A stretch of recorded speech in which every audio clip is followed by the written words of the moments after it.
আচ্ছা, গীতা পাঠ অপেক্ষা ফুটবল খেলা অনেক ভালো, এই কথাটা স্বামীজি বলেছিল। এইটা নিয়ে অনেক কন্ট্রোভার্সি তৈরি হয়েছিল।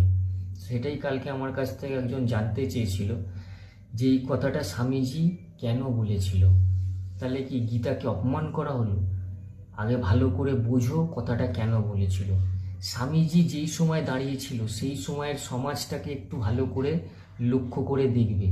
তখন ব্রিটিশ শাসন চলছে এমন সময়। তখন কি হয়, এবার মানুষের মধ্যে তিনটে শ্রেণী থাকে। একটা হয় কি তামসিক, একটা হয় রাজস্বী, একটা হয় সাত্ত্বিক।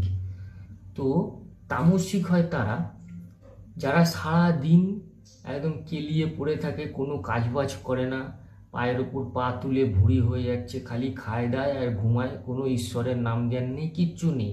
আর একদল হয় রাজস্বী। রাজস্বীরা কি হয়, সারাদিন খুবই কর্মঠ, এরা খুব কাজকর্ম করে, এরা একেবারে সারাদিনে দারুণ কাজকর্ম করে, এদের কোনো ক্লান্তি নেই, কিন্তু এরা ঈশ্বর নাম নেয় না, এরা ভগবানের নাম নেয় না। এরা কাজ করে যায়, এরা কাজ করে সাকসেসও লাভ করে, কিন্তু এরা ভগবানের নাম কিছুতেই নেয় না। আর এক দল হয় সাত্ত্বিক।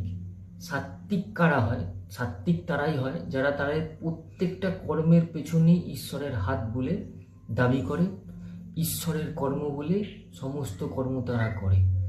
তা স্বামীজি যেই সময় যে সার্কামস্ট্যান্সেসের মধ্যে দাঁড়িয়েছিল স্বামীজি,